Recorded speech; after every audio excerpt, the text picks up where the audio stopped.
Myself, K. Rajasekhar. I teach Indian Polity in entire educational institutions and Excel Civils Academy. So today we are going to discuss a topic called Criminalization of Indian Politics. So if you want to define this topic, okay, the definition is entry of criminals. Entry of criminals, into Indian politics. Okay, they are getting elected as well as they are acquiring the power. So entry of criminals getting elected and acquiring the power, that is the definition of criminalization of Indian politics. Otherwise, you can also define this topic criminalization of Indian politics as entry of anti-social elements into Indian politics. Entry of anti-social elements into Indian politics. So in that way, you can define this topic like a criminalization of Indian politics. So if you observe the composition of 17th Indian Lok Sabha, so out of 545 MPs,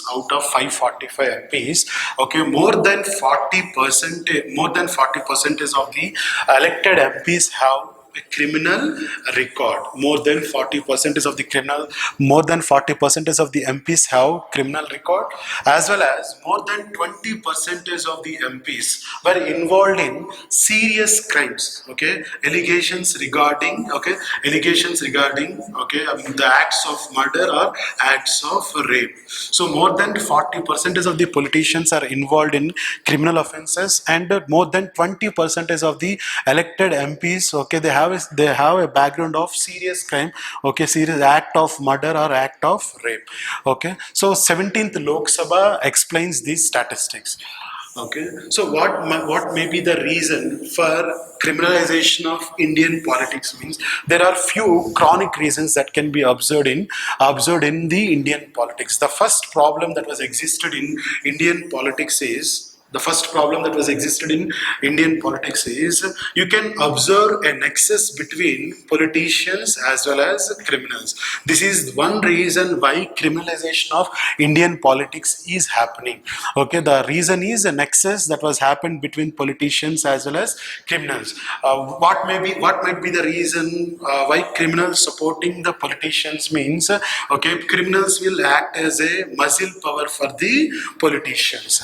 What might be the reason why politicians are supporting the criminals means politicians support the criminals in order to continue their criminal activity. Criminals will act as a muzzle power for the politicians, and politicians will protect the criminals to continue their criminal activity. That means a symbiotic relation was developed between the politicians as well as the criminals. That is one reason why criminalization is increasing in Indian politics. This is the first reason. The second reason why criminalization of Indian politics is happening means you can observe certain problems in criminal justice system. Criminal justice system is nothing but this is just a procedure. A procedure to dispose the criminal cases. Criminal justice system means it is just a procedure to dispose the criminal cases. The procedure here is they will use CRPC, Criminal Procedure Code, to dispose the criminal cases. That means there are certain loopholes that were existed in the criminal justice system. So because of these loopholes, the criminals are entering into Indian politics. Criminal justice system means the procedure to dispose the criminal cases. The procedure here is using CRPC, Criminal Procedure Code. There are certain inherent problems, there are certain inherent issues that were existed within the criminal justice system. That is also one reason why increasing of criminalization in Indian politics is happening. If you observe the statistics that was released by the latest Law Commission report, if you observe the statistics, the average time period to dispose a particular case in India is around 15 years. So this is a clear example where you can simply say that there are certain loopholes that were existed in criminal justice system.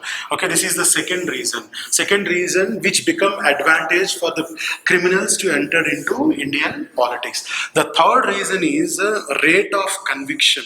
Okay, rate of conviction in India. In India, you can observe a low rate of conviction, that can be observed in Indian politics. Okay, let us take an example. Like out of 100 cases, okay, before Supreme Court or before High Court, okay, in 1980s, more than 85% of the cases were disposed.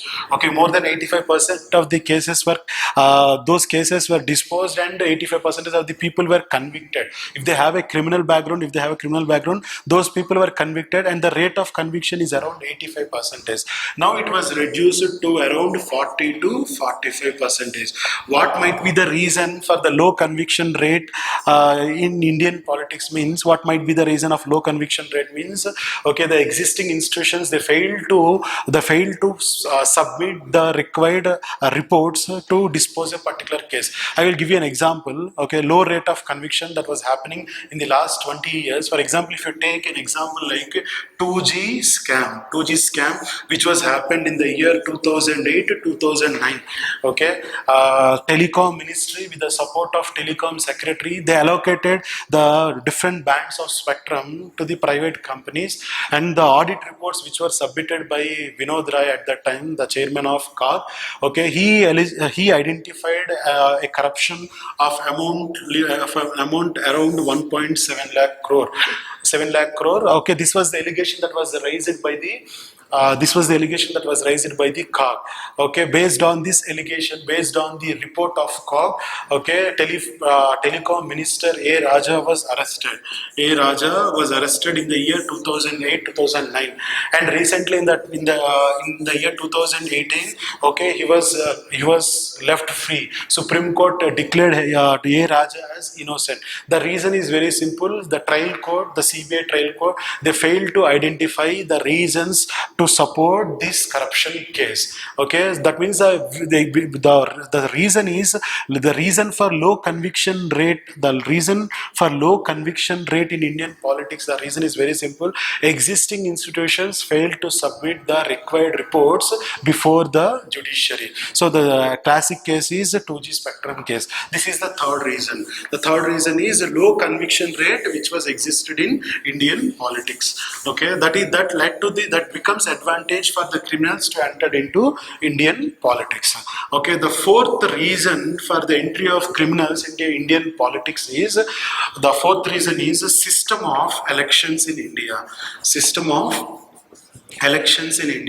We followed a method called as first past the post system. First past the post system means, okay, let us assume that there are 100 votes were existed in a constituency, and they were divided among 5 members, like 21, 19, 20, 20, and 20.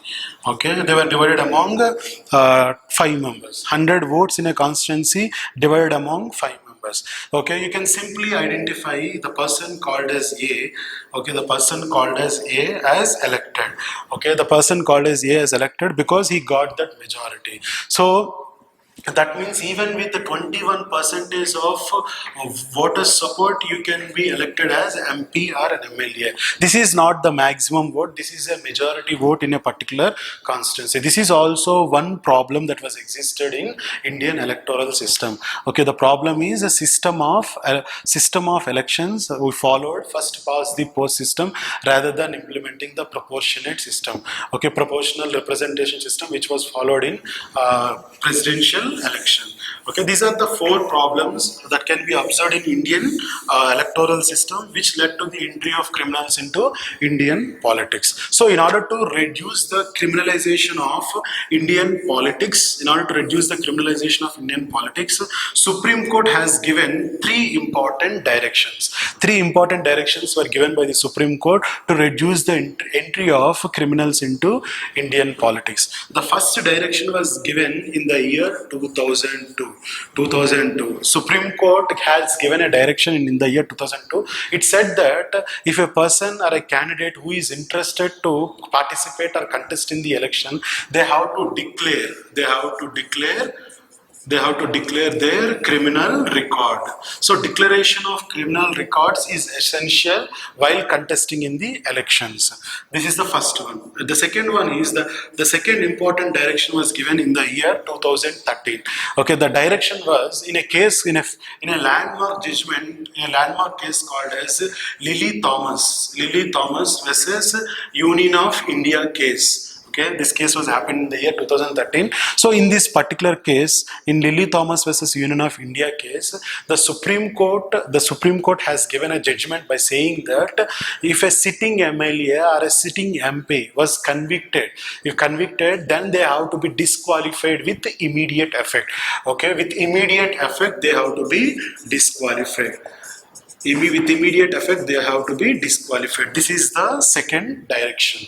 And the third direction was given in the year 2014. 2014. Supreme Court has given a directions to the High Court by saying that, the Supreme Court said that, okay, if sitting MPs are sitting MLAs, if they are facing under trials, the High Courts has to dispose their cases exactly within 1 year.